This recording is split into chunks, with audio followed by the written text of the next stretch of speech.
Indian constitution के part 5 में article 124 to 147 में सुप्रीम कोर्ट के प्रोसीजर प्रोविजंस हमें दिखते हैं। हमारे कंट्री में सिंगल ज्यूरिडिक्शन है और सिंगल ज्यूरिडिक्शन में जो सबसे ऊपर मतलब जिनके डिसीजंस ये फाइनल रहते हैं, जिनके जजमेंट के खिलाफ हम लोग किसी भी कोर्ट में कोई अपील नहीं कर सकते, वो कोर्ट जो है वो है सुप्रीम कोर्ट।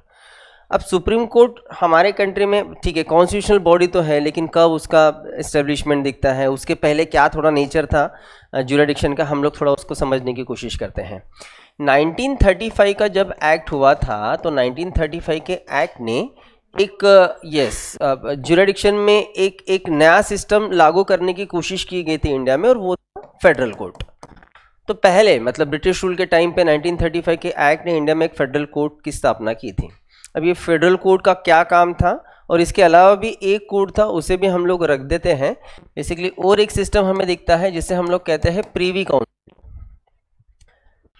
इंडिया में अगर हम लोग बात करें उस समय में, उस दौरान, तो इंडिया में लोअर कोर्ट्स थे, इंडिया में हाई कोर्ट्स भी थे। जब देश को आज़ादी मिली तो लगभग 8 हाई कोर्ट्स थे इंडिया में, आज 25 हाई कोर्ट्स हैं। और इन हाई कोर्ट्स के ऊपर जो कोर्ट था वो था फेडरल कोर्ट। लेकिन फेडरल कोर्ट के अलावा और एक सिस्टम दिखती है जिसको हम लोग कहते हैं प्रीवी काउंसिल। अब देखो सिस्टम ऐसा था कि इंडिया में जो सबसे अपेक्स बॉडी थी ज्यूरिडिक्शन में वो था फेडरल कोर्ट। मतलब इंडिया के भीतर किसी भी केसेस का जजमेंट देने का जो फाइनल राइट था वो था फेडरल कोर्ट को। लेकिन फेडरल कोर्ट के खिलाफ भी हम लोग ऊपर जा सकते थे, और ऊपर जाके उस केस को लेके अपील हम लोग कर सकते थे। और वो जो अपील जाती थी वो बेसिकली फेडरल कोर्ट की अपील जाती थी प्रीवी काउंसिल। बस एक बात को क्लियर रखो कि प्रीवी काउंसिल ये इंडिया में नहीं था, प्रीवी काउंसिल ये इंग्लैंड में था। ये आज भी है ये सिस्टम, बेवजह और बेवकूफ़ी वाला सिस्टम है जो चल रहा है इंग्लैंड में, ठीक है। मतलब इतना कुछ यूज़फुल नहीं है वो, वैसे भी इंग्लैंड का ज्यूरिडिक्शन इतना पावरफुल नहीं है अगर देखा जाए तो। एनीवेज ये सिस्टम आज भी वहाँ पे दिख रहा है। लेकिन उस टाइम पे इंडिया के केसेस पे फाइनल जजमेंट देने का काम वहाँ के प्रीवी काउंसिल का था। फाइनली इंडिया के लिए सुप्रीम कोर्ट का इस्टेब्लिशमेंट 28 जनवरी 1950 को हुआ, और सुप्रीम कोर्ट ने इस दिन फेडरल कोर्ट और प्रीवी काउंसिल्स के सारे पावर्स ले लिए। इस दिन के बाद प्रीवी काउंसिल या फेडरल कोर्ट को कोई स्पेसिफिक पावर नहीं, जो भी पावर्स आए उस दिन से वो आए सुप्रीम कोर्ट। तो बेसिकली हम लोग इंडिया के ज्यूरिडिक्शन में सबसे ऊपर की बॉडी देख रहे हैं सुप्रीम कोर्ट। इतना पॉपुलेशन है, इतना बड़ा देश है, इतने सारे केसेस हैं, और इतने सारे केसेस, इतने सारे पॉपुलेशन को रन करने के लिए जो अपेक्स बॉडी है सुप्रीम कोर्ट, उस सुप्रीम कोर्ट में जो स्ट्रेंथ है, मतलब जितने जजेस बैठ रहे हैं वो बेसिकली एक चीफ जस्टिस ऑफ इंडिया, इसके अलावा 33 अदर जजेस, इस हिसाब से 34 जजेस फिलहाल हमें सुप्रीम कोर्ट में दिख रहे हैं। हर कंट्री का सुप्रीम कोर्ट का कंपोजिशन ये ऑफकोर्स अलग अलग होगा। जैसे इंडिया में हमें 34 जजेस मिल रहे हैं। अगर हम लोग यही इंग्लैंड की बात करें तो इंग्लैंड का सुप्रीम कोर्ट जो है वो है उनका House of Lords. House of Lords में 9 इतने जिसको हम लोग कहते हैं जूरिस्ट लॉर्ड्स। तो समझ के चलिए कि वहाँ का जो हाउस ऑफ लॉर्ड्स है वही वहाँ का सुप्रीम कोर्ट है, और उस सुप्रीम कोर्ट में 9 जजेस बैठते हैं। तो इंग्लैंड में तो 9 बैठते हैं।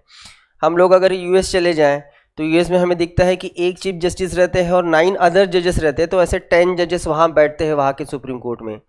अगर हम लोग स्विट्ज़रलैंड चले जाएं तो स्विट्ज़रलैंड में हमें 26 to 28 इतना स्ट्रेंथ दिखता है। हर कंट्री का स्ट्रेंथ, हर कंट्री का कंपोजिशन अलग अलग है बेसिकली। लेकिन इंडिया के सुप्रीम कोर्ट में 34 जजेस, ये नंबर मतलब सुप्रीम कोर्ट को जस्टिफाई नहीं करते।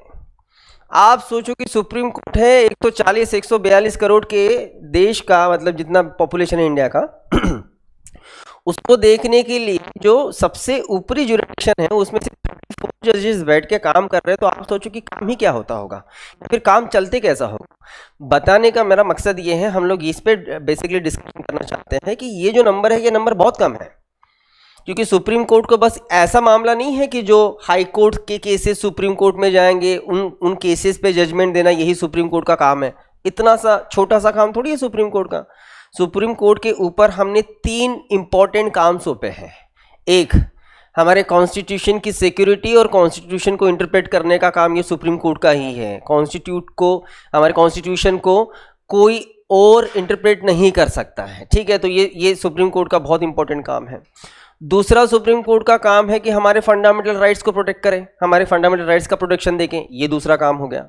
और फिर तीसरा सेकेंडरी जो काम है वो ये कि निचली अदालतों से आए हुए केसेस पे जजमेंट देना। तो आप सोचो इतना सारा काम एक बॉडी कर रही है और एक बॉडी में कितने जजेस है, तो 34। सो बेसिकली ये जो जजेस है, जजेस के नंबर डिसाइड करने का राइट किसका है, तो ये नंबर्स डिसाइड करने का काम या फिर ये जो राइट है वो है इंडिया के प्रेसिडेंट का। प्रेसिडेंट चाहेंगे उतने जजेस हमें सुप्रीम कोर्ट में दिखेंगे। अब ये नंबर हर बार हिट है, ऐसा बिल्कुल भी नहीं है कि पहले से हमें 34 जजेस ही मिल रहे हैं। प्रेसिडेंट डिसाइड करते हैं कि कितने जजेस सुप्रीम कोर्ट में रहेंगे। अगर हम आज तक थोड़ा बहुत देख ले कि 1950 से लेके तो अब तक जजेस के नंबर्स किस तरीके से बढ़े हैं, कौन किस तरीके से नए जजेस अपॉइंट हुए। अगर हम लोग 1950 की बात करें तो 1950 में एक नो डाउट चीफ जस्टिस और इसके अलावा 7 ये अदर जजेस, मतलब उस टाइम पे जब कॉन्स्टिट्यूशन लागू हुआ तब की बात है।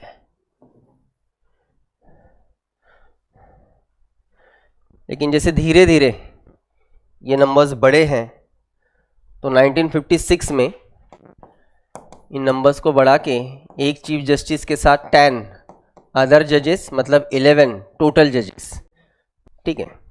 देन 1960 को फिर से 2 जजेस बढ़ाए गए, एक चीफ जस्टिस और 13 थे, 13 उस हिसाब से 14 जजेस। देन 1977 में फिर से 17 जजेस अदर थे, मतलब टोटल 18 जजेस। 1986 में ये नंबर बढ़ के हुए थे 25, उस हिसाब से टोटल जजेस थे 26। 2009 में 30 अदर, उस हिसाब से टोटल 31। आज जो हम लोग चेंजेस देख रहे हैं कि आज 33 अदर जजेस हैं, मतलब टोटल 34 जजेस हमें मिल रहे हैं। तो ये चेंजेस 2019 से है। तो ये कंपोजिशन ये हर बार लगभग चेंज होते रहेगा। अब देखा जाए तो पिछले 5 सालों से 6 सालों से इसमें कोई नए चेंजेस नहीं हैं, लेकिन आपको चेंजेस किए जा सकते हैं, नॉट अ बिग डील। अब ये जो जजेस रहेंगे, जजेस को अपॉइंट करते समय बेसिकली जजेस का जो भी जिसको हम लोग कहेंगे कि उनका जो क्वालिफिकेशन रहेगा, वो क्वालिफिकेशन क्या मांगा गया है जजेस को लेके, पहले हम लोग क्वालिफिकेशन देख लेते हैं। आर्टिकल 124 में ही सारे प्रोविजन हैं, लगभग जितने इंपॉर्टेंट बेसिक प्रोविजंस हैं। पहला जो कॉमन क्वालिफिकेशन मांगा जाता है, you should be citizen of India. उसके क्वालिफिकेशन में सेकंड पार्ट कि उस पर्सन ने एटलीस्ट हाई कोर्ट में एटलीस्ट 5 years एज ए जज सर्विस दिया हो, किसी भी हाई कोर्ट में 5 साल जज कंटिन्यूसली, या फिर उस पर्टिकुलर पर्सन ने किसी भी हाई कोर्ट में 10 year at least continuously as a lawyer उसने सर्विस दिया हो, या वो पर्सन प्रेसिडेंट के हिसाब से ये एक बहुत पॉपुलर ऐसा ज्यूरिस्ट हो। अब ये जो ज्यूरिस्ट वाला मामला है, ये क्या फंडा है, इसको हम लोग समझते हैं। ये प्रोविजन आर्टिकल 123 में है और बेसिकली ये जो प्रैक्टिस है हमने यूएसए से उठाई है। यूएसए में भी कोई ऐसा पॉपुलर ज्यूरिस्ट वहाँ बिल्कुल अपॉइंट हो सकते हैं। इंडिया में हमने ये क्वालिफिकेशन में डाला तो है, लेकिन आज तक लास्ट 75 years में कभी भी प्रेसिडेंट ने कोई भी ज्यूरिस्ट अपॉइंट नहीं किया। पहले तो इसे समझते हैं हम लोग कि ज्यूरिस्ट हम लोग किसे कहेंगे। पहले तो चलो ये तो कॉमन है कि वो सिटीजन रहे इंडिया का। इसके अलावा जो क्वालिफिकेशन मांगी गई है, एक तो उन्होंने किसी भी हाई कोर्ट में एटलीस्ट 5 साल उन्हें एज अ जज ये एक्सपीरियंस हो, या फिर किसी भी हाई कोर्ट में एटलीस्ट 10 साल का लॉयर ये उन्हें एक्सपीरियंस हो। तो ये तो बेसिकली अगर हम लोग एक्सपीरियंस देखें या फिर क्वालिफिकेशन देखें तो ये जुडिशरी को लेके ही क्वालिफिकेशन है। लेकिन ये जो फोर्थ पॉइंट है कि वो एक पॉपुलर ज्यूरिस्ट हो, और वो अगर ज्यूरिस्ट है और अगर प्रेसिडेंट को लगता है कि उन्हें अपॉइंट करना है तो प्रेसिडेंट उन्हें अपॉइंट कर सकते हैं। कौन रह सकता है ज्यूरी? तो हो सकता है कि कोई LLB या लॉ यूनिवर्सिटी का कोई बहुत पॉपुलर ऐसा प्रोफेसर जिसे ज्यूरिडिक्शन का बहुत अच्छा नॉलेज है, जो बहुत बेहतरीन ज्यूरिस्ट है, उसे बिल्कुल अपॉइंट किया जा सकता है। ठीक है, तो ये एक अलग क्वालिफिकेशन हमें मिल रहा है। लेकिन फिर से रिपीट कर दूं कि आज तक प्रेसिडेंट ने कभी भी ऐसा कोई ज्यूरिस्ट सुप्रीम कोर्ट में अपॉइंट नहीं किया। ये सारे कॉन्स्टिट्यूशनल क्वालिफिकेशन है, ये सारे क्वालिफिकेशन कॉन्स्टिट्यूशनल है, मतलब कॉन्स्टिट्यूशन ने इस क्वालिफिकेशन को रखा है कि भाई अगर कोई पर्सन इन क्वालिफिकेशन में बैठ रहे हैं तो फिर प्रेसिडेंट उन्हें सुप्रीम कोर्ट के जज के तौर पे अपॉइंट कर सकते हैं। लेकिन हम कह रहे हैं कि ये सारे क्वालिफिकेशन कॉन्स्टिट्यूशनल है, तो कुछ नॉर्म्स ये अनकॉन्स्टिट्यूशनल भी है क्या? तो है बिल्कुल है। जब भी प्रेसिडेंट जो है वो आपके सुप्रीम कोर्ट के जजेस को अपॉइंट करेंगे तो ये तो ठीक है, ये कॉमनली देखा ही जाएगा भाई, इसके खिलाफ हम लोग नहीं जाने वाले। लेकिन इसके बावजूद भी कुछ नॉर्म्स है जिन नॉर्म्स को वो फुलफिल करते हैं। तो क्या नॉर्म्स हैं उन्हें हम लोग ज़रा समझने की कोशिश करते हैं। देखिए, अब जैसे हम लोग कह रहे हैं कि हम एक तो हाई कोर्ट में कोई भी मतलब ऐसा जज जिन्होंने 5 साल सर्विस दिया है, या फिर हाई कोर्ट में कोई भी ऐसा लॉयर जिसने 10 साल जो है वो प्रैक्टिस किया है, उन्हें हम लोग एज ए सुप्रीम कोर्ट के जज के नाम पे उस पोस्ट पे हम लोग अपॉइंट कर सकते हैं। आप सोचिए कि आज इंडिया में 25 हाई कोर्ट्स हैं।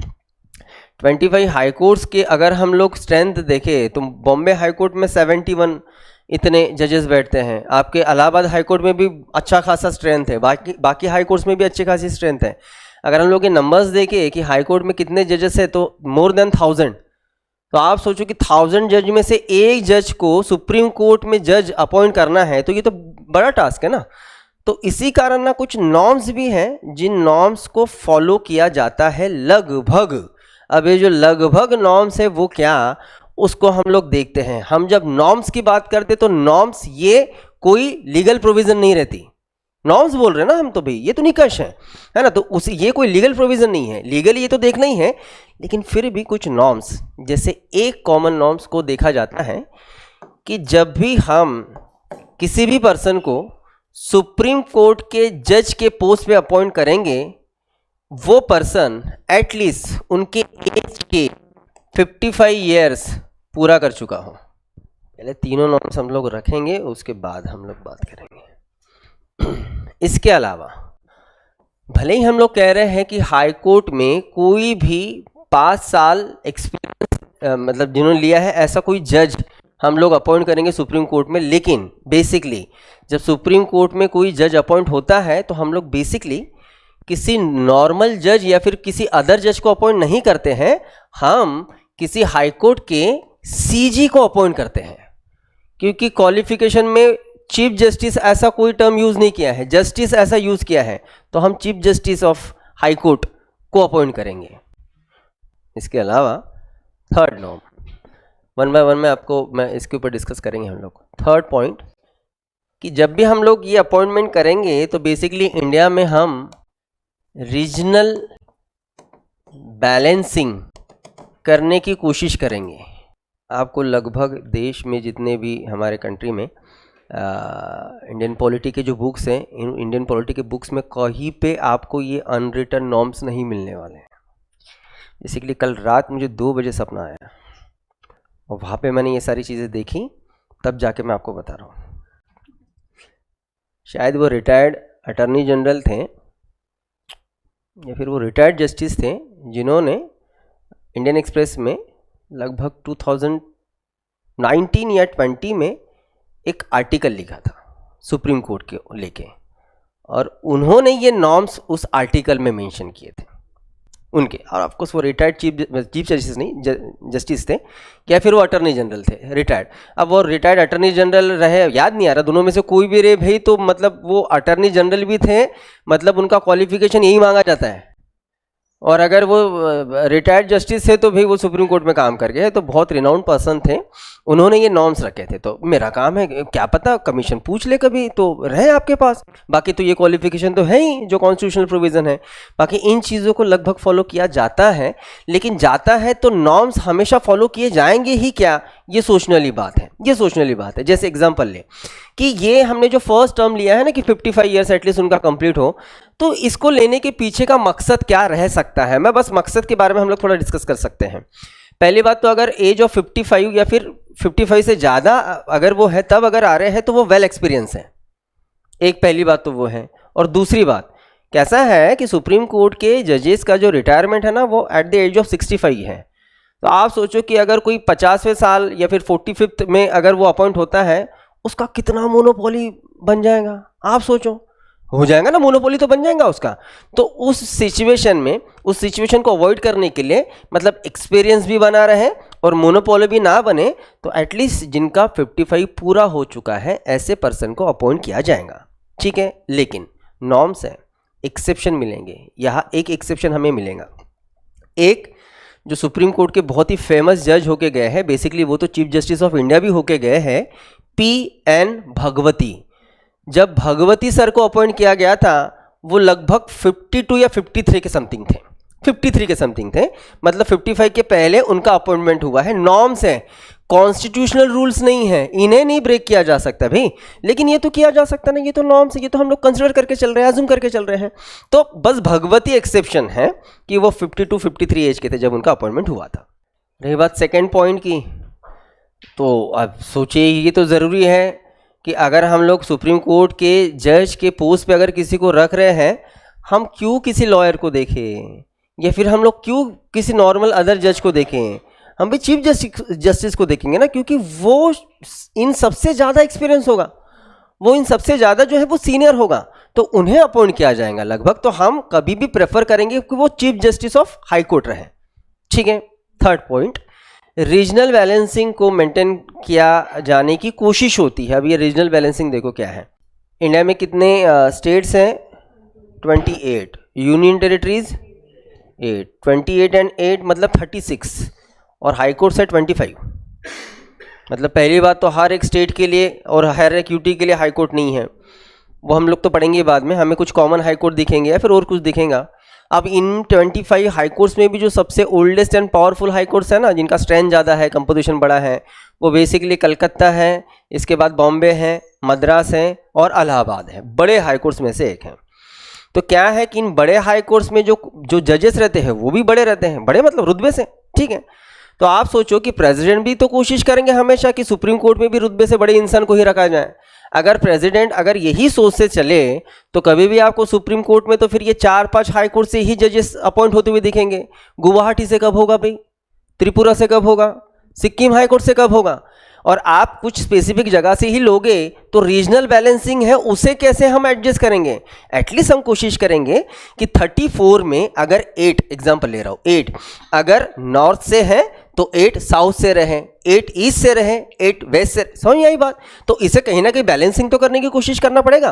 पता चला एग्जांपल, पता चला कि अभी एक जज को अपॉइंट करना है और लगभग एक भी जज नॉर्थ ईस्ट से एक भी नहीं है, तो तब तो हम कोशिश करेंगे कि नहीं इस बार हम लोग नॉर्थ ईस्ट से हम कोई किसी हाई कोर्ट से एक जज को उठा के हम लोग सुप्रीम कोर्ट में जगह देंगे, ठीक है।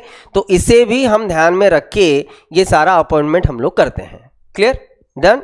चलो अब बात तो हम लोग कर रहे हैं कि भाई प्रेसिडेंट अपॉइंट करते हैं, लेकिन ये जो प्रेसिडेंट के द्वारा जज जो अपॉइंट हो, प्रेसिडेंट बेसिकली अपनी इच्छा से, अपनी मर्जी से, अपने हिसाब से जजेस को अपॉइंट करेंगे क्या, ये सोचने वाली बात है। अगर हमने ये right as a absolute right के नाम से प्रेसिडेंट को दे दिया, हो गया, फिर तो हमारे डेमोक्रेसी का तो ना डी रहेगा ना वाई रहेगा, कुछ नहीं बचेगा, कुछ नहीं बचेगा। क्योंकि डेमोक्रेटिक कंट्री में एटलीस्ट 2 बॉडी को सेपरेट रखना बहुत ज़्यादा ज़रूरी होता है। एक तरफ में आप जुडिशरी को रख दो और दूसरे साइड में आप एग्जीक्यूटिव और लेजिस्लेटिव साथ भी रखोगे तो भी इशू नहीं है, लेकिन एग्जीक्यूटिव और आपके लेजिस्लेटिव से जुडिशरी बॉडी को सेपरेट रखना बहुत ज़्यादा ज़रूरी, बहुत ज़्यादा ज़रूरी। क्योंकि बेसिकली डेमोक्रेसी में बहुत सारी चीज़ें देखना है, क्या कॉन्स्टिट्यूशन को संभालना है, इसके अलावा फंडामेंटल राइट्स को संभालना है। कॉन्स्टिट्यूशन डैमेज कौन कर सकता है? लेजिस्लेटिव। फंडामेंटल डैमेज कौन कर सकता है राइट्स को? लेजिस्लेटिव। और इस हिसाब से अगर लेजिस्लेटिव डैमेज कर सकते हैं तो उसके प्रोटेक्शन का काम फिर जुडिशरी को है। तो जुडिशरी का इंडिपेंडेंस रहना बहुत ज़्यादा इंपॉर्टेंट रहेगा। इसलिए भले ही प्रेसिडेंट हमें अपॉइंट करते हुए दिख रहे हैं, लेकिन प्रेसिडेंट अपनी इच्छा से अपने मन मुताबिक किसी को अपॉइंट करते हैं क्या, उसे समझने की कोशिश करते हैं। हम ये भी देखेंगे क्या मुझे जिसको हम लोग कहेंगे कि कॉन्स्टिट्यूशनल प्रोविजन क्या है। अगर प्रेसिडेंट को चीफ जस्टिस ऑफ इंडिया इन्हें अपॉइंट करना है तो प्रेसिडेंट किस हिसाब से करेंगे सीजीआई को, और इसके अलावा जो अदर जजेस हैं उनका अपॉइंटमेंट किस तरीके से होगा, कॉन्स्टिट्यूशनल प्रोविजन के बारे में बात करेंगे।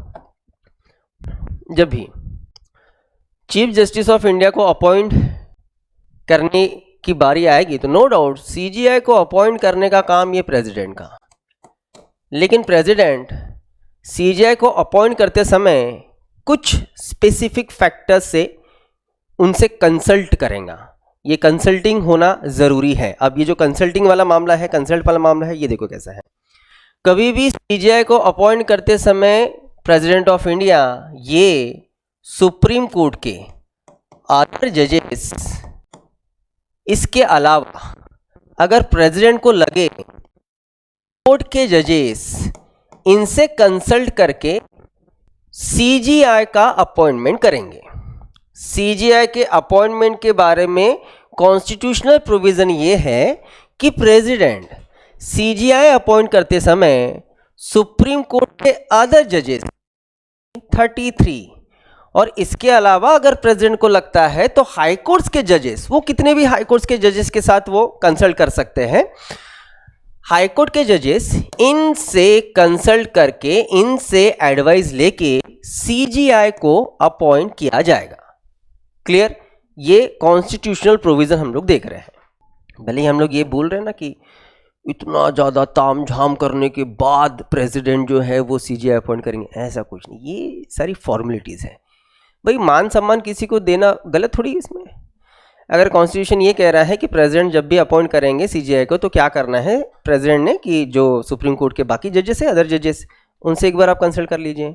इसके अलावा आपको लगता है कि जो हाई कोर्ट के जजेस हैं उनसे आप कंसल्ट कर लीजिए, और उनसे कंसल्ट करके एक मतलब जो क्वालिफाइड हैं उसे आप सीजीआई के तौर पे अपॉइंट कीजिए।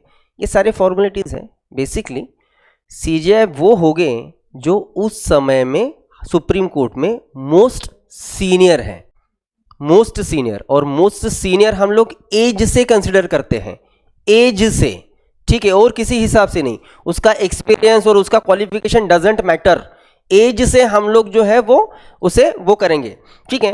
अब हम बोल तो रहे हैं कि देखो कैसा होगा, एग्जाम्पल लेंगे। जैसे अभी 21, 22, 22 ऑफ नवंबर 2025 को इंडिया के चीफ जस्टिस गवई सर ये रिटायर हो गए।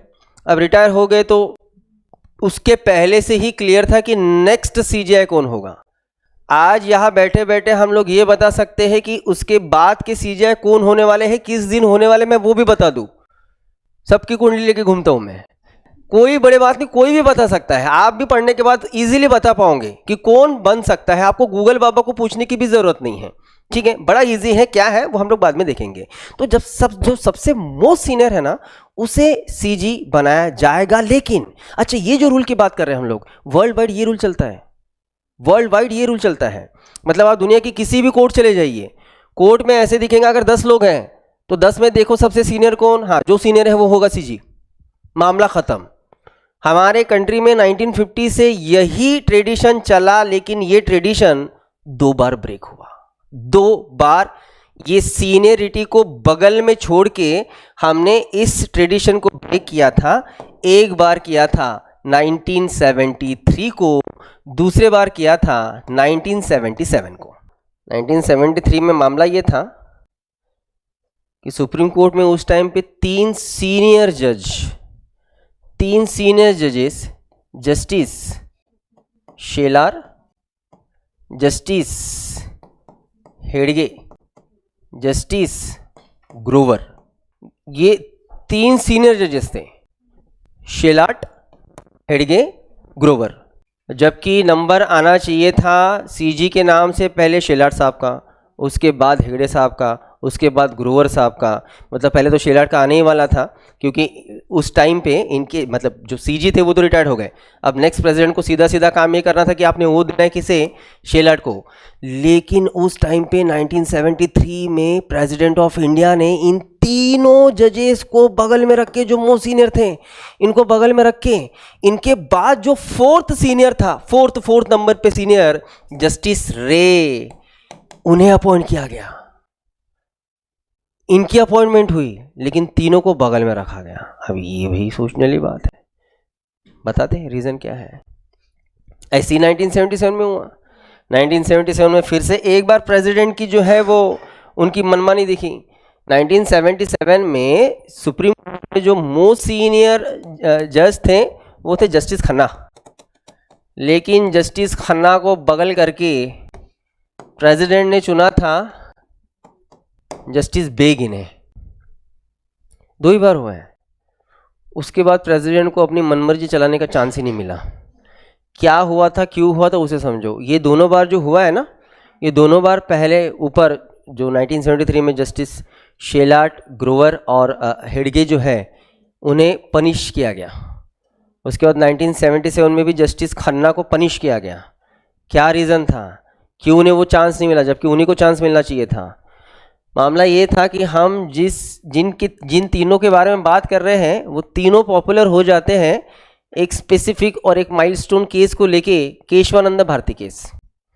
ऐसा केस जिन्होंने बहुत कुछ डिसाइड किया था इंडियन डेमोक्रेसी को लेके, कॉन्स्टिट्यूशन को लेके, इसके अलावा बेसिक स्ट्रक्चर से लेके सारी चीज़ों को लेके माइलस्टोन जजमेंट है आज तक के पूरे हिस्ट्री में अगर हम लोग देखें।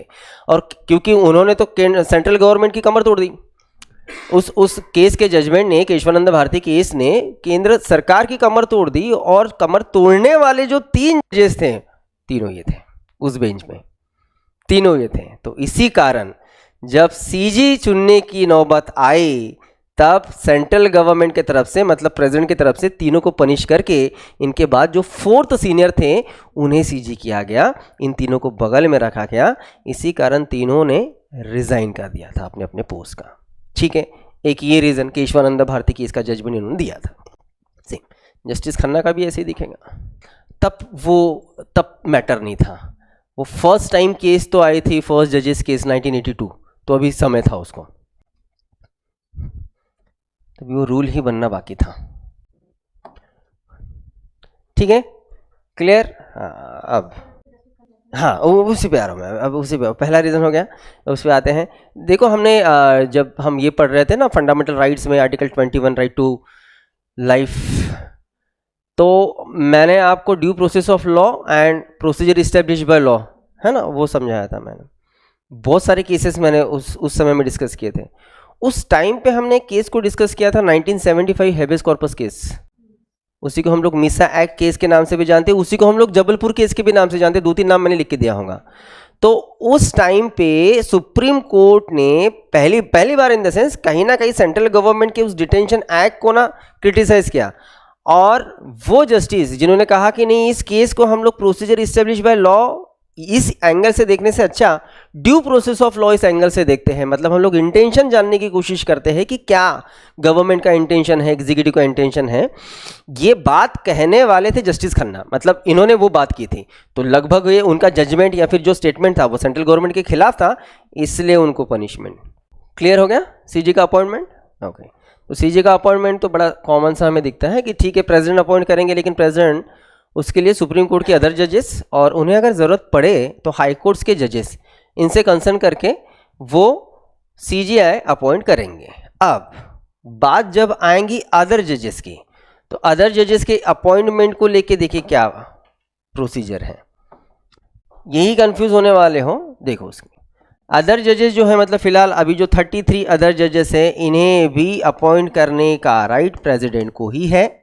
लेकिन प्रेसिडेंट इस समय अदर जजेस को अपॉइंट करते समय president chief justice of India इनसे कंसर्न करके, इसके अलावा अदर जजेस ऑफ सुप्रीम कोर्ट इनसे कंसर्न करके इसके अलावा अगर ज़रूरत पड़े तो हाई कोर्ट के जजेस इनसे कंसर्न करके वो अदर जजेस को अपॉइंट करेंगे।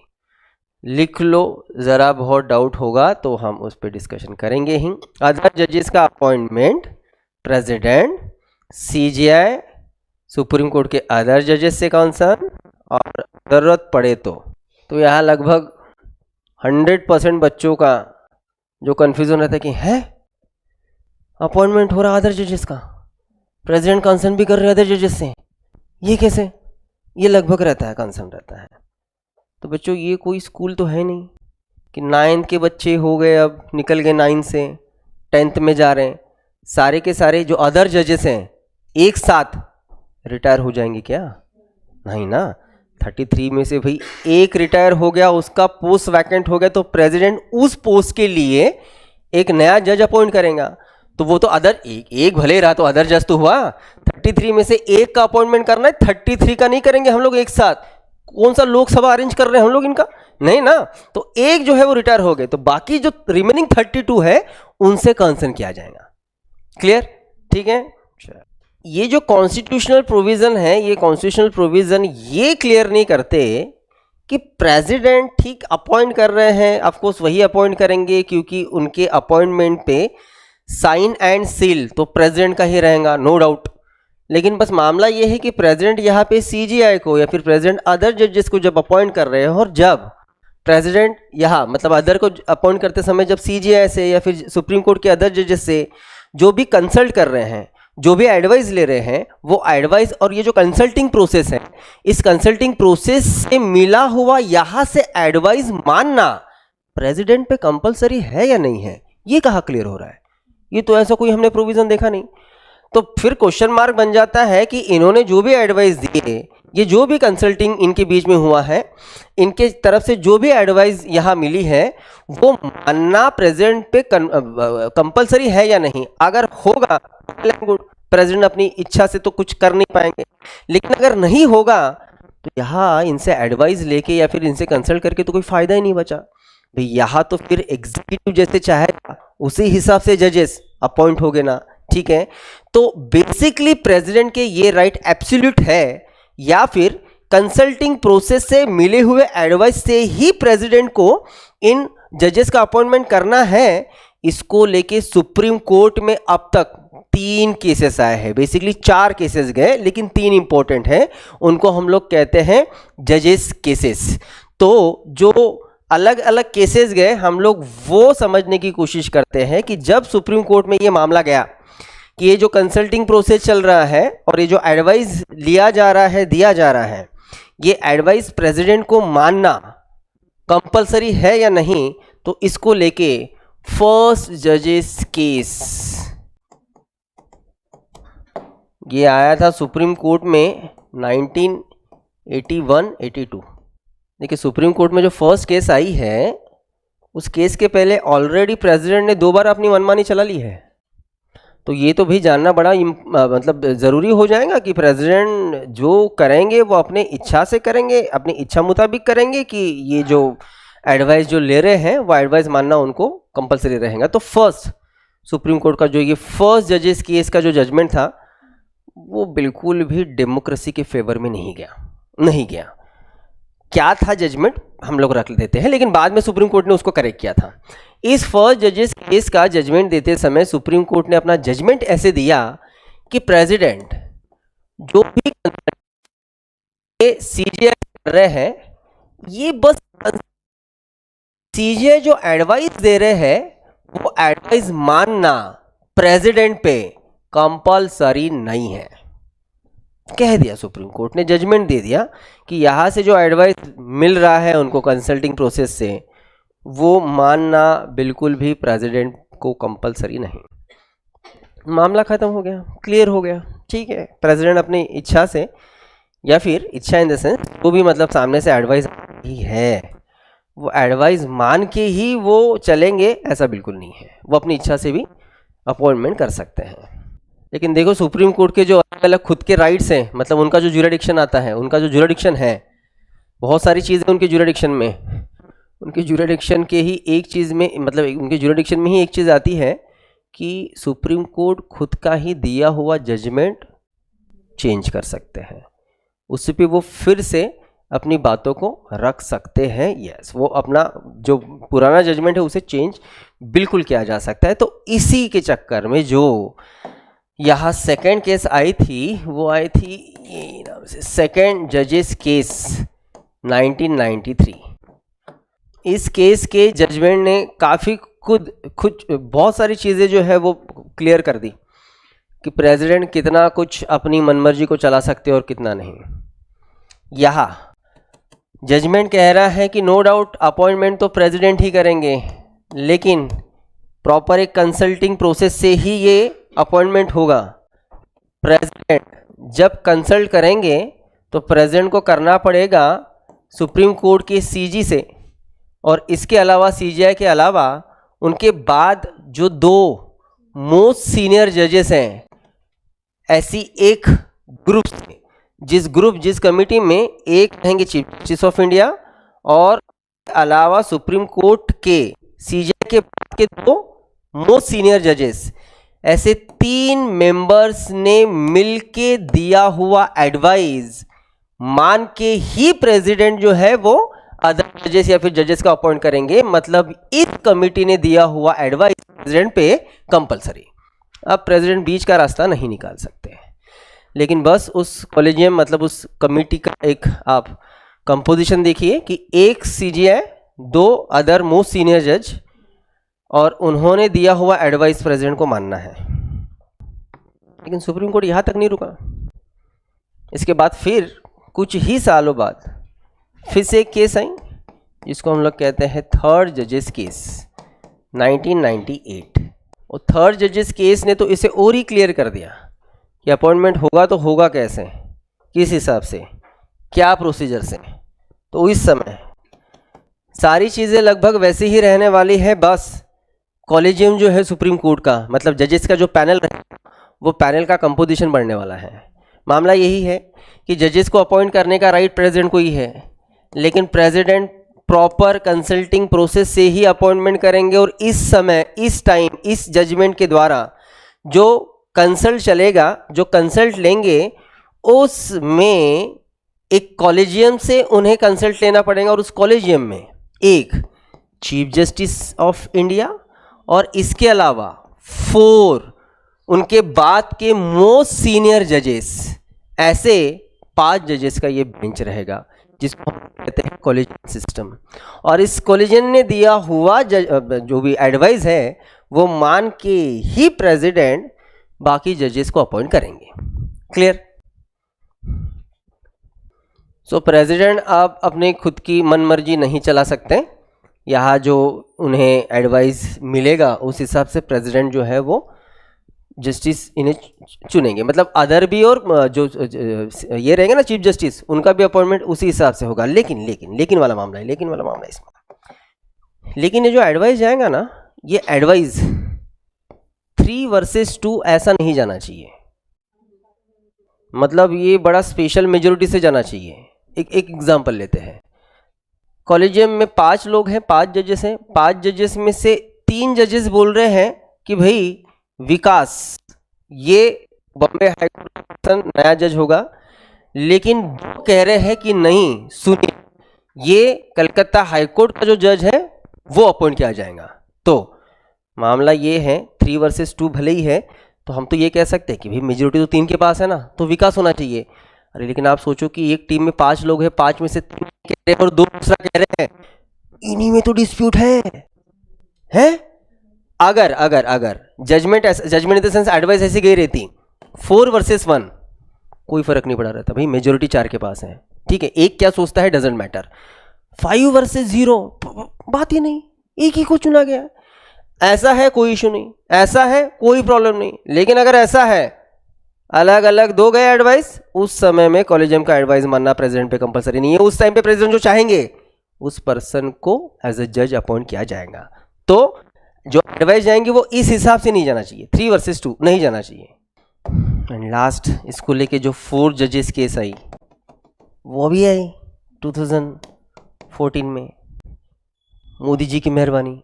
इसको तो हमने इसके पहले भी देखा, मतलब बहुत बड़ा चेंजेस लाने की कोशिश किया था इंडिया गवर्नमेंट ने, बीजेपी गवर्नमेंट ने 2014 में। आए मतलब मोदी जी का प्लान ये था कि ऐसा छक्का मारूंगा कि भले वो सिक्सर रहे लेकिन मिलेंगे 12 रन। उनको मिला अंडा, कुछ नहीं मिला। मामला ये है कि आते आते गवर्नमेंट ने एक बहुत मेजर अमेंडमेंट किया। उस अमेंडमेंट को मैंने इसके पहले भी आपको पढ़ाया हूँ। अमेंडमेंट किया था 99th अमेंडमेंट, और 99th अमेंडमेंट ने इनके कोलिजन सिस्टम को ही डैमेज कर दिया। देखिए, कॉन्स्टिट्यूशन सुप्रीम कोर्ट को इंडिपेंडेंस देता है हर चीज़ की। जजेस अपॉइंट करना है सुप्रीम कोर्ट करेगा, जजेस रिमूव करना है सुप्रीम कोर्ट करेगा, इनके अलाउंसेस डिसाइड करना है, सारी चीज़ें, मतलब अलाउंसेस इन द सेंस जो क्लास 4 के जो वो है कर्मचारी, वो भी इनका भी अपॉइंटमेंट खुद सुप्रीम कोर्ट करता है। तो उनको बहुत प्रीशियस इंडिपेंडेंस है। लेकिन मामला ये है कि 99th अमेंडमेंट ने इस कोलिजन सिस्टम को डैमेज करके एक नया सिस्टम इंट्रोड्यूस करने की कोशिश की। और 99th अमेंडमेंट ये कहता था कि भाई president he decide in the sense appointment करेंगे प्रेसिडेंट। जिस ग्रुप या जिस कमिटी या फिर जिस बॉडी का एडवाइस लेंगे उस बॉडी में एक सीजीआई रहेंगे, इसके अलावा 2 सीनियर जजेस रहेंगे। मतलब जो पहले 4 थे उनको कम करके 2 पे लाया गया। 99th अमेंडमेंट के बारे में हम लोग पढ़ रहे हैं। इसके अलावा 2 ज्यूरिस्ट रहेंगे, ज्यूरिस्ट मतलब बाहर के लोग, ठीक है। और इसके अलावा एक रहेगा सेंट्रल गवर्नमेंट का लॉ मिनिस्टर, जिसका कोई संबंध सुप्रीम कोर्ट से नहीं है, कोई संबंध सुप्रीम कोर्ट से नहीं है। ये 2 ज्यूरिस्ट 2 बाहर के हैं, जो बेसिकली जो कोर बॉडी से दिख रहे हैं, मतलब सुप्रीम कोर्ट से वो 3 ही लोग हैं, मतलब चीफ जस्टिस और 2 जजेस। 99th अमेंडमेंट कह रहा है कि ये 6 लोगों का बॉडी रहेगा और ये जो एडवाइस देंगे उस हिसाब से प्रेसिडेंट को अपॉइंटमेंट करना पड़ेगा। तो बेसिकली मामला क्या है, एक बात को एकदम क्लियर कर लो कि कॉन्स्टिट्यूशन ये पार्लियामेंट को सुप्रीम कोर्ट के पावर्स बढ़ाने के राइट देता है, सुप्रीम कोर्ट के पावर्स घटाने के राइट नहीं देता। पार्लियामेंट एक्ट अमेंडमेंट ला के बस सुप्रीम कोर्ट के पावर्स बढ़ा सकते हैं, घटाने का अधिकार उन्हें नहीं है। और अगर वो पावर्स घटाने की कोशिश कर रहे हैं तो देखो हो क्या रहा है। 99th अमेंडमेंट हुआ, 3 लोग बाहर के उठा के ले आए गवर्नमेंट इनके बॉडी में। अब इस 99th अमेंडमेंट को दिया गया था सुप्रीम कोर्ट में चैलेंज। अब वो जो चैलेंज गया, उसी चैलेंज को हम लोग कहते हैं 4th जजेस केस 2014। और इसका जजमेंट देते समय सुप्रीम कोर्ट ने ये कहा कि भाई आप क्या कर रहे हो, आप सुप्रीम कोर्ट के पावर्स घटा रहे हो। शायद आप भूल गए कि सुप्रीम कोर्ट के पावर्स ये कॉन्स्टिट्यूशन के बेसिक स्ट्रक्चर का पार्ट है, और बेसिक स्ट्रक्चर को डैमेज करना या फिर उसको हटाना या फिर उसको कम करना, उसको हिलाना, ये पार्लियामेंट की ज्यूरिडिक्शन में नहीं आता। तो आपका ये जो 99th अमेंडमेंट है ये कंप्लीटली इनलीगल है, इनवैलिड है। तो उनका इनवैलिड ये जो रिव्यू था उस हिसाब से इनका ये सिस्टम फिनिश, और जो पहले वाला सिस्टम था उसी हिसाब से जजेस जो है वो अपॉइंट किए जाएंगे। तो यहाँ पे इतना बड़ा प्लान जो है गवर्नमेंट का फेल हुआ। लेकिन मामला वही तो है, हार के भी जीतने वाले को बाजीगर कहा जाता है ना। और भाई हमारे मोदी जी तो बाजीगर है, ऐसे थोड़ी है। अब देखो क्या है कि ये तो पता है कि डायरेक्ट अमेंडमेंट करके, डायरेक्ट कॉन्स्टिट्यूशन को डैमेज करके चीज़ें नहीं बदलने वाली। तो धीरे धीरे सारे चेंजेस लाए जाएंगे। पॉलिटिक्स ये बहुत गहरा रहता है। पॉलिटिक्स समझना, पॉलिटिक्स जानना, ये आप या फिर हम जैसे सर्वसाधारण इंसानों के बस की बात नहीं रहती। पॉलिटिक्स बहुत गहरा रहता है।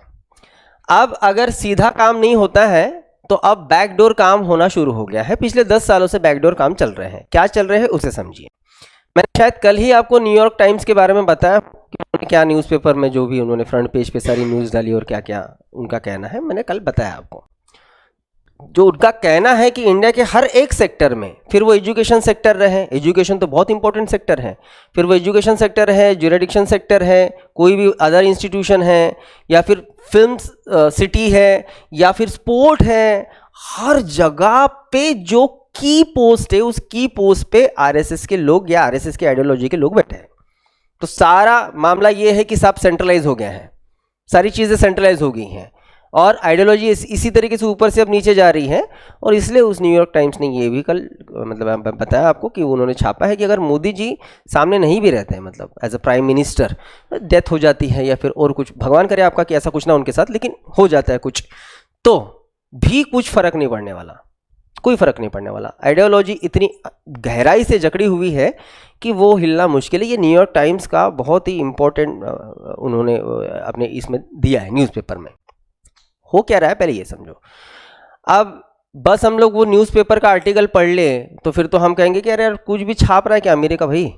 हम तो पढ़ रहे हैं कि यहाँ प्रेसिडेंट को जो एडवाइस दिया जा रहा है उस हिसाब से ही वो अपॉइंट करेंगे, अपने हिसाब से तो करेंगे नहीं। तो देखो इस कॉलेजियम को बस एडवाइस करने का राइट है, अपॉइंट करने का नहीं। अपॉइंट करना या नहीं करना ये राइट प्रेसिडेंट का है। अब मामला देखो क्या हो जाता है, यहां से एक नाम जाएगा या फिर 2 नाम जाएंगे या फिर 3 नाम जाएंगे, 3 में से एक प्रेसिडेंट को अपॉइंट करना है। ये देखेंगे कि एकदम बेहतरीन लोगों को चलो रखो प्रेसिडेंट के सामने, प्रेसिडेंट उनको अपॉइंट करेंगे। अब एग्जांपल लेते हैं, 2 नाम आए हैं प्रेसिडेंट के सामने और दोनों के दोनों नाम अब ऐसे दिख रहे हैं एग्जीक्यूटिव की। अच्छा एक कौन एग्जांपल ले रहा हूं, एक कौन ये इलाहाबाद हाई कोर्ट से था, दूसरा कौन गुवाहाटी से। इसके पास जजमेंट देखो, इसने गवर्नमेंट के खिलाफ जजमेंट दिए हैं कि जजमेंट गवर्नमेंट के फेवर में दिए हैं।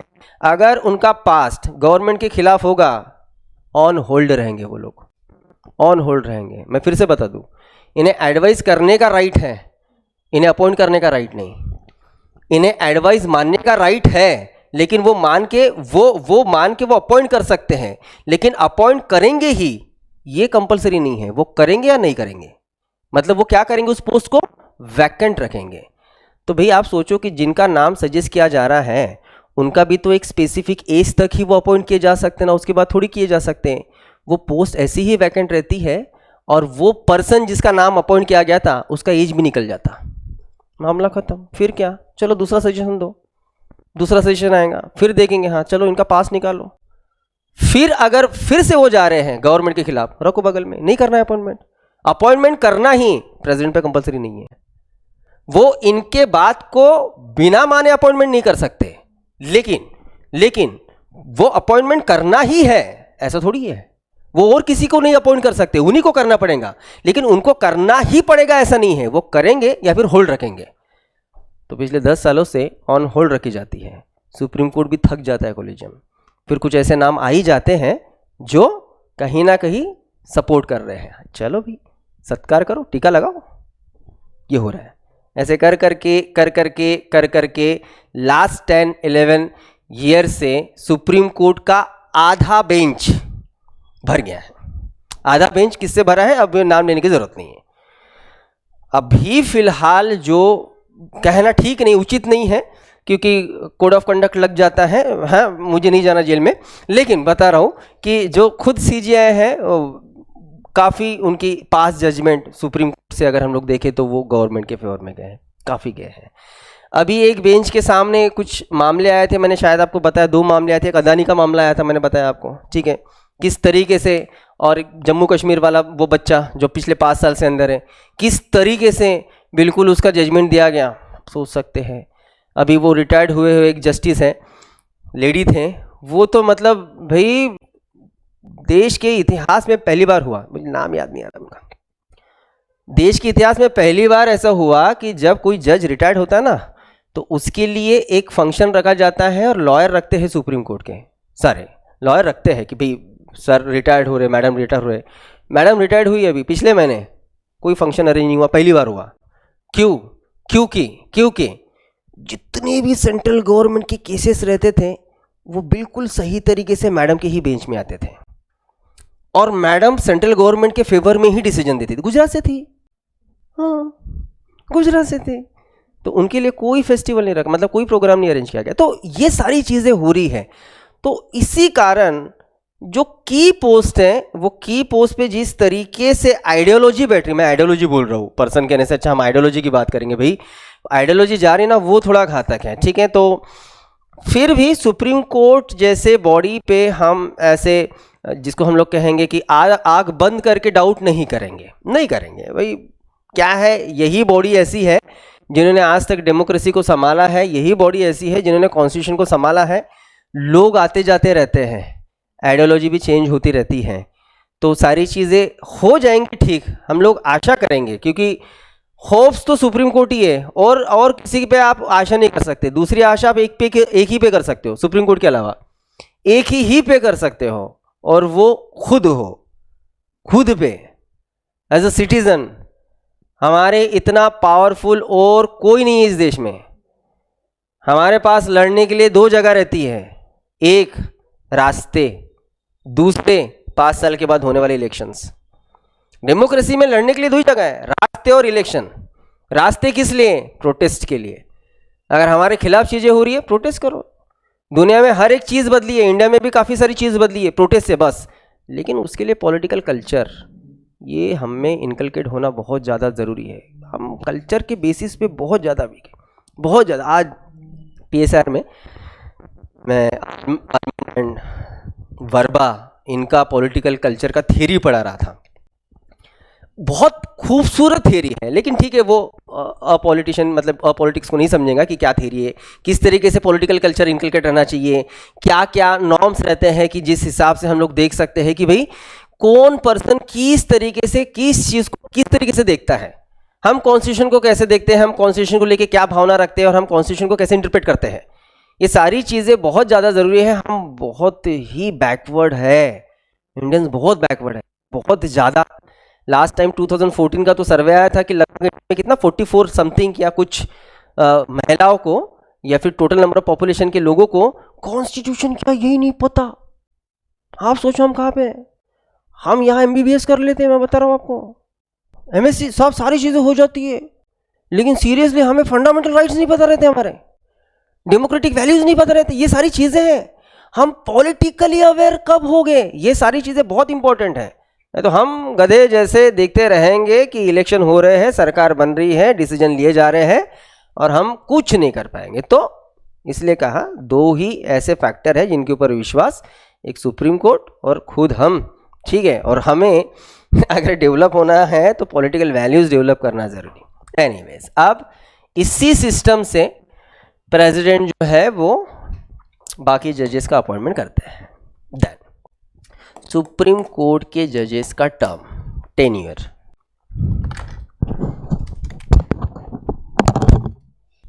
कॉन्स्टिट्यूशन ने बिल्कुल भी सुप्रीम कोर्ट के जजेस का जो टर्म है, जो टेन्योर है, जो कार्यकाल है, वो बिल्कुल डिसाइड नहीं किया है। 4 साल, 5 साल, 6 साल, 10 साल, ऐसा कोई टर्म नहीं है, कोई कालावधि नहीं है। जो डिसाइडेड है वो है उनका रिटायरमेंट एज, कि वो किस एज में रिटायर हो गए, और उनका कॉन्स्टिट्यूशन के हिसाब से जो रिटायरमेंट एज है वो एज है एज ऑफ 65। वो अपने 65 ईयर्स तक पोस्ट पे रह सकते हैं, उस हिसाब से उनका टर्म डिसाइड होगा। जैसे मैंने तभी कहा कि भगवती सर 53 में आए थे, 12 साल रहे। कोई हो सकता है 64 में अपॉइंट हो, कोई बड़ी बात नहीं है। बहुत बार आपको दिखेगा कि जजेस का जो टर्म है ना काफ़ी छोटा रहता है ना, तो समझ के चलो कि वो 1 ही साल रहेगा। अच्छा, CGI का भी वैसे ही है। CGI भी आप सीधा कैसे हम लोग कह रहे हैं कि जो मोस्ट सीनियर है वो होने वाले हैं CGI, तो वो भी डिपेंड करता है भाई कि उनकी कितना समय बाकी है। जैसे एग्जांपल लेंगे कि गवई सर, मुझे जितना याद आ रहा है कि अप्रैल, मई या जून में अपॉइंट हुए थे, अपॉइंट हुए, कुछ दिन काम चला, उसके बाद तो ब्रेक ही लग गया। और फिर क्योंकि सुप्रीम कोर्ट का जो ब्रेक है वो काफ़ी लंबा चलता है, काफ़ी लंबा चलता है। लास्ट टाइम तो पोस्ट देखा था, अब तो लोग पता नहीं, अब जुडिशरी पे भी क्रिटिसाइज करते हैं लोग, मतलब ये बेवकूफ़ वाले जो IT सेल्स वाले अनपढ़ गवार लोग हैं ना, विद्वान AI वाले, मतलब AI चलाने वाले, सीरियसली मैं बता रहा हूँ कि AI चलाने वाले सबसे ज़्यादा बेवकूफ़ है इंडिया में, और जो सबसे ज़्यादा अनपढ़ गवार है ना वो, मैं ChatGPT की बात नहीं कर रहा हूँ, AI का यूज़ करके जो कुछ भी मॉडिफाई हो रहा है ना, मैं उसकी बात कर रहा हूँ। वो सबसे डेंजरस टूल है। ये बहुत बड़ी गलती है गवर्नमेंट की कि गवर्नमेंट ने आम लोगों के हाथ में उसे सौंप दिया है। उससे बहुत कुछ डैमेज होगा, पर्सनल लाइफ, पब्लिक लाइफ, बहुत कुछ हो सकता है। एनीवेज, लास्ट टाइम ये क्रिटिसिज्म दिखा था कि सुप्रीम कोर्ट को इतना ब्रेक क्यों मिलता है 3-3 महीने का, ऐसा क्या है? भाई हर दुनिया में हर सुप्रीम कोर्ट को इतना ब्रेक रहता है, हमारे इंडिया में तो भी 3 महीने का ब्रेक रहता है। यूएस का सुप्रीम कोर्ट 5 महीने काम करता है, 7 महीने ब्रेक रहता है। तो ब्रेक का छोड़ दो, ब्रेक में आप मत जाओ। मामला ये है कि अभी जो गवई थे वो हार्डली 4-5 महीने के लिए आए थे, उसके बाद भी कोई आ रहा है या फिर उसके पहले भी कोई आया था तो वो 2 महीने के लिए भी रह सकते हैं, 2 साल के लिए भी रह सकते हैं, कि डिपेंड्स वो किस एज में सीजीआई हो रहे हैं। ठीक है, तो जो कुछ है वो उनका टर्म वो है उनका रिटायरमेंट एज 65। ठीक, देन इनका ओथ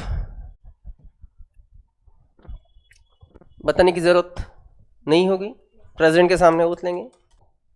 सैलरी एंड अलाउंसेस, तो जिस तरीके से देश की महंगाई बढ़ती गई उस तरीके से इनके सैलरीज एंड अलाउंसेस भी बढ़ते गए। मतलब हम लोग 1950 के सैलरी और आज की सैलरी को तो कहीं कंपेयर ही नहीं कर सकते।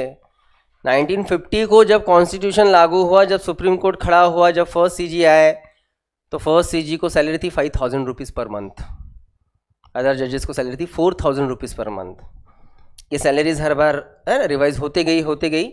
आज हमें सीजीआई को सैलरी दिखती है 2,80,000। और पार्लियामेंट बेसिकली इनके बस सैलरीज बढ़ा सकते हैं, इनको नुकसान हो कोई भी चेंजेस इनके सैलरी में नहीं किए जा सकते, छोटी छोटी बातें। देन इनके मतलब सुप्रीम कोर्ट के काम काज का language only and only English. Then supreme court का प्लेस दिल्ली, बताने की ज़रूरत नहीं, लेकिन ये हम लोग इसलिए देख रहे हैं कि भले ही सुप्रीम कोर्ट दिल्ली में दिख रहा है, लेकिन chief justice of India supreme court की जगह को हिला सकते हैं। मतलब देश के किसी और जगह पे भी वो सुप्रीम कोर्ट ले जा सकते हैं, ये राइट सीजीआई को है। ये कंपलसरी नहीं है, उन्हें अगर लगता है ज़रूरत हो तो वो चेंज करेंगे, लेकिन अगर दिल्ली से उन्हें सुप्रीम कोर्ट को हिलाना है तो ठीक है, पहली बात तो ये सीजीआई कर सकते हैं। ये सीजीआई इस सुप्रीम कोर्ट को हिलाते समय प्रेसिडेंट का है ना प्रायर रिकमेंडेशन उनसे एडवाइस लेके ही वो कुछ चेंजेस ला सकते हैं। देन बेंचेस किस तरीके से अरेंज होते हैं सुप्रीम कोर्ट के। देखिए सुप्रीम कोर्ट में जो भी केसेस का जजमेंट दिया जाएगा ना, वो जजमेंट जूरी सिस्टम से दिया जाएगा, वो जजमेंट असेसर सिस्टम से नहीं दिया जाएगा। जूरी सिस्टम हम लोग किसे कहते हैं, असेसर सिस्टम किसे कहते हैं। असेसर सिस्टम मतलब एक सिंगल जज बैठ के जब किसी केस का जजमेंट देता है उसे कहेंगे हम लोग असेसर सिस्टम।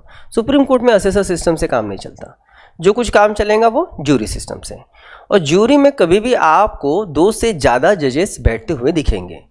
वो जज 3 रह सकते, 5 रह सकते, 7 रह सकते, 9 रह सकते, 11, 13, 15, 17 इस स्ट्रेंथ में रह सकते हैं, लेकिन जो भी रहेगा जूरी सिस्टम ये मेजॉरिटी से जजमेंट लेने का, जिसको हम लोग कहेंगे ना, वो काम जूरी का है। तो बेसिकली जब बेंचेस बैठते उस आधार पे, जूरी के आधार पे, तो कैसे, तो डिपेंड्स कि कैसे केसेस हैं। अगर केसेस ऑर्डिनरी है तो बेंच कैसा बैठ पाएगा कम से कम, या फिर अगर कोई कॉन्स्टिट्यूशनल मामला है, या एग्जाम्पल लेंगे कि प्रेसिडेंट को एडवाइस देने वाला मामला है। अगर कोई ऑर्डिनरी केस आ गई है, समझ के चलो कि सुप्रीम कोर्ट में सलमान खान के ऊपर लगी हुई वो केस आ गई कि एक दिन सलमान खान, वो बड़ा अच्छा मामला है, मैं आपको हाई कोर्ट में बताऊंगा क्या सब स्टोरी हुई थी, लेकिन समझ के लो कोई केस आ गया, कोई सिविल केस आ गई या फिर कोई क्रिमिनल केस आ गई, कोई भी केस आ गई। तो अगर केस है सुप्रीम कोर्ट में है, ऑर्डिनरी केस है, तो ऑर्डिनरी केस का जजमेंट देने के लिए जो बेंच बैठेगा वो बेंच में एटलीस्ट 3 जजेस बैठे रहे, एटलीस्ट 3 जजेस। लेकिन अगर वो मामला कॉन्स्टिट्यूशनल है, मतलब 99 अमेंडमेंट हुआ, उसको चैलेंज किया गया, अब सुप्रीम कोर्ट के ऊपर ये काम सौंप दिया गया कि आप बताओ, रिव्यू करो, इस जुडिशियल रिव्यू, तो उस कॉन्स्टिट्यूशनल मामले के लिए एटलीस्ट 5 जजेस का बेंच रहे। वो 5 भी रह सकते, 7 भी रह सकते, 9 भी रह सकते ना, लेकिन 5 कम से कम। ऑर्डिनरी के लिए 3। अगर प्रेसिडेंट को एडवाइस देने का भी मामला हो ना, याद है कि प्रेसिडेंट को एडवाइस सुप्रीम कोर्ट देता है आर्टिकल 143 है ना, उसके लिए भी 5 जजेस। स्पेसिफिक इंपॉर्टेंट आर्टिकल्स देखेंगे, आर्टिकल 126, 127, 128। आर्टिकल 126 एक्टिंग सीजीआई, जैसे फिलहाल सुप्रीम कोर्ट में एक सीजी एंड इसके अलावा 33 अदर जजेस बैठ रहे हैं। किसी भी कारण अगर सीजीआई का पोस्ट अगर ये वैकेंट है, किसी भी कारण, आप रीज़न कोई भी रह सकता है, हो सकता है कि उन्होंने रिज़ाइन दे दिया हो, या फिर उनका डेथ हो गया हो, या फिर वो लीव पे हो, मेडिकल लीव पे हो, कुछ भी कारण रह सकता है। किसी भी कारण अगर ये पोस्ट खाली पड़ा है, अगर ये पोस्ट वैकेंट है, तो उसे वैकेंट तो रखा नहीं जाएगा भाई। उस पोस्ट पे किसी ना किसी पर्सन को तो अपॉइंट किया जाएगा, परमानेंट नहीं करेंगे। अब देखो, परमानेंट नहीं करेंगे मतलब मामला ये है कि अगर वो लीव पे चले गए तो आज नहीं तो कल तो आएंगे ही ना, तो हमें वहाँ पे जो सीजीआई अपॉइंट करना पड़ेगा वो ऑफकोर्स एक्टिंग सीजीआई अपॉइंट करना पड़ेगा। तो अगर किसी भी कारण अगर सीजीआई ये पोस्ट वैकेंट है तो उस समय पे प्रेसिडेंट ऑफ इंडिया 33 जजेस में से कोई भी एक पर्सन या फिर जज को एक्टिंग सीजीआई के तौर पे अपॉइंट करेंगे। ठीक है, सिंपल प्रोविजन है, कोई एक्टिंग सीजीआई। देन एड होक जज, बेसिकली ये एक्टिंग जज ही है। ठीक है, उसको हम लोग एड होक जज भी कहते हैं। अब हमने बेंचेस देखे हैं, बेंचेस के लिए हमने ये देखा है कि अगर ऑर्डिनरी केस को चलाना है तो एटलीस्ट 3, अगर भाई कॉन्स्टिट्यूशन है तो एटलीस्ट 5। एग्जाम्पल ले रहा हूँ बस, समझ के चलो कि फिलहाल सुप्रीम कोर्ट में 6 ये ऑर्डिनरी केसेस चल रहे हैं। अब 6 चल रहे हैं तो इसके लिए 6 बेंचेस हो गए। 6 बेंचेस हो गए तो ऑफकोर्स हर एक बेंच में अगर 3 जजेस हैं तो मतलब 18 जजेस यहाँ कार्यरत हैं। ठीक है, इसके अलावा एग्जाम्पल के लिए कि समझ के चलो कि 2 कॉन्स्टिट्यूशनल मामले हैं और 2 कॉन्स्टिट्यूशनल मामलों में समझ के चलो कि 5 इतने जजेस बैठे हैं, तो ये हो जाएंगे 10। एग्जाम्पल ना, हमें थोड़ा सा कैलकुलेशन देखना भी पड़ेगा। और कोई समझ के चलो कि एडवर्सरी मामला था या फिर और कुछ मामला है, उसके लिए एक बेंच बैठा है और उसको लेके जितने भी 4, 5, 6 जजेस हैं, एग्जाम्पल सारे के सारे 34 जजेस ये किसी ना किसी बेंच में इन्वॉल्व है अगर एग्जाम्पल।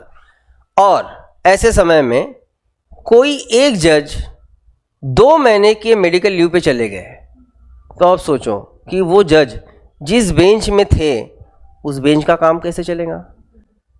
समझ में आया क्या प्रॉब्लम क्या है? मतलब अब उस बेंच का कोरम भरने में नंबर कम पड़ रहे हैं। वहाँ पे कोई जज जो है वो मेडिकल लीव पे गए या फिर और किसी लीव पे गए या फिर और कुछ रीज़न हो गया होगा, तो वो पोस्ट जो खाली है उसके कारण वो केस का काम चल पाएगा क्या? नहीं ना। तो अगर वो काम रुका है तो उस पोस्ट को टेम्पररी हम भरेंगे ना भाई, उसको खाली थोड़ी छोड़ेंगे, नहीं तो वो तो केस का जजमेंट लगने में तो और समय हो जाएगा। अगर सिचुएशन ऐसी है तो इसको पहले अच्छे से समझ लो। तो उस टाइम पे चीफ जस्टिस ऑफ इंडिया को ये राइट है कि सीजीआई ये एडहॉक जज को अपॉइंट कर पाएंगे, सीजीआई ये एक्टिंग जज को उस टाइम के लिए अपॉइंट कर पाएंगे। लेकिन कैसे, कहां से? क्या लगता है आपको, अगर सीजीआई को एक्टिंग एडहॉक जज अपॉइंट करना है तो वो कहां से अपॉइंट करेंगे? हाई कोर्ट से ना, यही से तो नहीं उठाएंगे ना, ऑफ कोर्स हाई कोर्ट से लेंगे हम लोग। तो प्रोविजन ये रहेगा कि सीजीआई से एडवाइस लेके, परमिशन लेके, इसके अलावा प्रेसिडेंट ऑफ इंडिया से एडवाइस लेके और उनसे परमिशन लेके उस हाई कोर्ट के स्पेसिफिक पर्सन या फिर उस जज को सुप्रीम कोर्ट में एडहॉक जज के नाम से अपॉइंट करेंगे। ठीक है, तो प्रोसीजर ये कि सीजीआई इन्हें जिस हाई कोर्ट से अपॉइंट करना है उस हाई कोर्ट के चीफ जस्टिस से कंसर्न करना पड़ेगा। भाई वो परमिशन तो दे। जैसे बॉम्बे हाई कोर्ट की बात करेंगे, बॉम्बे हाई कोर्ट का टेरिटरी मतलब रीजन पता है आपको कौन सा रीजन आता है? बॉम्बे हाई कोर्ट में पूरा का पूरा महाराष्ट्र, गोवा, दादरा नगर हवेली और दीव दमन आता है। इतना बड़ा रीजन है। जजेस है 71, इनसे खुद के काम नहीं होते और सीजी वहां से उनको उठा रहे कि भाई काम कर, आ जा भाई 6 महीने के लिए, वो उनका काम नहीं रुक जाएगा। तो भाई वहां के चीफ जस्टिस से पूछना जरूरी ना, खाली पीली होंगे तो भेज देंगे, नहीं तो बिल्कुल रोका जाएगा ना। तो इसलिए सीजी का कंसर्न लिया जा रहा है, प्रेसिडेंट से भी कंसर्न किया जा रहा है और उसके जज का अपॉइंटमेंट किया जा रहा है। Article 126 acting CGI, article 127 acting जज, एडहॉक जज। अच्छा, ये टर्म ये प्रैक्टिस एडहॉक जज की हमने कैनेडियन कॉन्स्टिट्यूशन से ली है।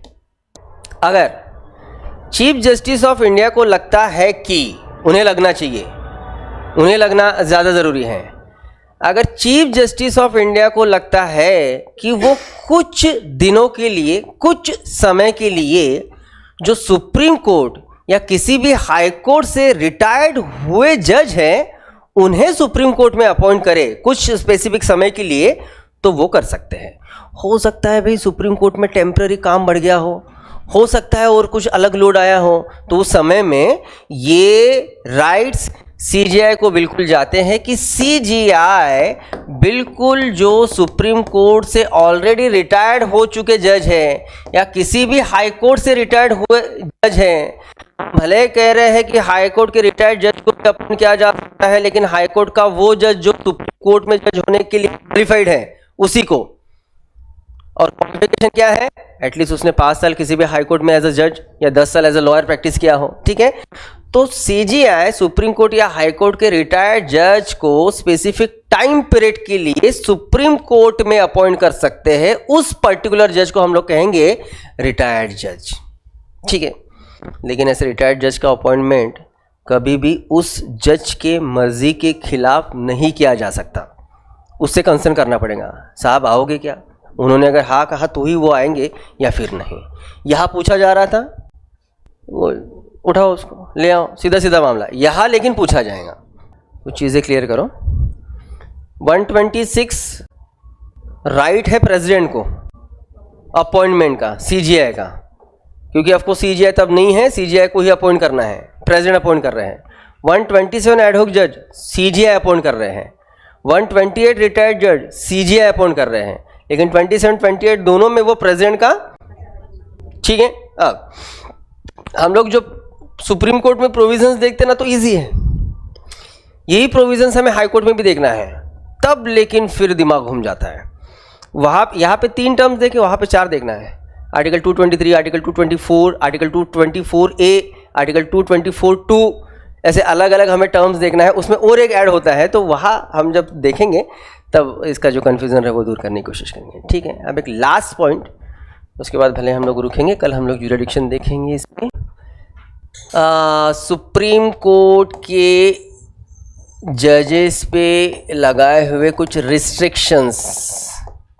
सुप्रीम कोर्ट के जजेस एक बार सुप्रीम कोर्ट के उस पोस्ट से रिटायर्ड हुए तो उसके बाद वो हमारे देश के किसी भी कोर्ट में प्राइवेट प्रैक्टिस नहीं कर सकते, मतलब एज ए लॉयर वो सर्विस नहीं दे सकते। ये कॉन्स्टिट्यूशनली जो जिसको हम लोग कहेंगे कि रिस्ट्रिक्शंस हमने उनके ऊपर लगाया है, क्यों लगाया है और क्या है उसको हम लोग अच्छे से समझते हैं। हम ये नहीं कह रहे हैं वो सुप्रीम कोर्ट के एज ए जज रिटायरमेंट के बाद वो फिर से जज नहीं हो सकते, जज नहीं बात कर रहे हम लोग, रिटायरमेंट के बाद वो प्राइवेट प्रैक्टिस नहीं कर सकते हैं। सीधा सीधा मान लो, जैसे बड़ा सिंपल एक साथ सुनो एग्जाम्पल, हम यूनिवर्सिटी के प्रोफेसर को ये रिस्ट्रिक्शंस डाल रहे हैं कि भाई साहब आप एक बार रिटायर्ड हो गए ना, तो रिटायरमेंट के बाद आप आपके घर में प्राइवेट कोचिंग नहीं दे सकते। यहाँ आप सोचो कि भाई अगर ये जज है, सुप्रीम कोर्ट के जज के पोस्ट पे इतने साल बैठे हैं, तो आप सोचो कि ये तो बहुत इनिशिएटिव लेवल हो गया ना लॉयर। अब वो रिटायर्ड है तो भाई वो तो देश के अच्छे अच्छे केसेस लेके जो है उसको सॉल्व कर सकते हैं, ये तो अच्छा एक्सपीरियंस है। लॉयर जब ये बात रखेगा, केस रखेगा, तो कहीं ना कहीं वो केसेस सही तरीके से सॉल्व भी होंगे ना। लेकिन हमने रिस्ट्रिक्शंस लगाए, आप कहीं पे भी सर्विस नहीं दे सकते, आप प्राइवेट प्रैक्टिस नहीं कर सकते। समझ में आया? प्राइवेट प्रैक्टिस की बात कर रहे हैं, क्यों रिस्ट्रिक्शंस लगे हैं वो समझते हैं। एक एग्जांपल लेते हैं, chief justice of India Gavai sir जो रिटायर्ड हुए लास्ट ईयर नवंबर में, एग्जांपल लेते हैं कि हमने ये नहीं लगाया रहता, वो राइट हमने दे दिया रहता उन्हें कि आप करो, कहीं पे भी करो, प्रैक्टिस करो, दिल खोल के करो, जितना पैसा लेना है लो। पहली बात तो ये हुआ रहता, जितना पैसा है भाई, रिटायर्ड चीफ जस्टिस हैं, प्राइवेट प्रैक्टिस कर रहे हैं वो, आप समझ के चलो कि ये अधिकार मिला रहता उन्हें। और गवई सर ने आज जनवरी में 2026 उन्होंने अगर कोई केस ली रहती और सुप्रीम कोर्ट को एज अ प्राइवेट प्रैक्टिशन आ गए, अब आप कि सुप्रीम कोर्ट में बेंच में जो भी बैठा है, जितने भी लोग बैठे हैं, सबके सब गवई सर के जूनियर। भाई रिटायर्ड सीजीआई केस देख रहा है, इसका प्रेशर नहीं पड़ेगा उन पे, और प्रेशर में आके वो उस केस का जजमेंट अलग तरीके से दे सकते हैं, ठीक है। और हम तो बात कर रहे हैं सुप्रीम कोर्ट की ही, हमने उनको एनी कोर्ट रिस्ट्रिक्ट किया है। हाई कोर्ट में अगर जाएंगे तो हाई कोर्ट में तो और ही प्रॉब्लम है, फिर हाई कोर्ट के तो और ज़्यादा जूनियर हो गए, है ना। वो तो सीधा सीधा भाई डेट देंगे, उसी दिन जजमेंट दे देंगे, हाँ भाई ठीक है ले लो, आप क्या बोल रहे हैं, हाँ ले जाओ। और गलती से अगर सीजीआई ने या फिर सुप्रीम कोर्ट के किसी जज ने लोअर कोर्ट में प्रैक्टिस करने के लिए उतर गए तो अरे वो तो मर ही जाएंगे वही के वही देख के। रिटायर्ड जजेस, रिटायर्ड सीजीआई, समझ में आई बात। तो प्रेशर ना बने इसलिए हमने ये जो कंपल्शन है, ये कंपल्शन हमने उनके ऊपर लगाया है, ठीक है, रिस्ट्रिक्शंस। चलो ठीक, यहाँ पे बेसिक पॉइंट्स हमारे सुप्रीम कोर्ट के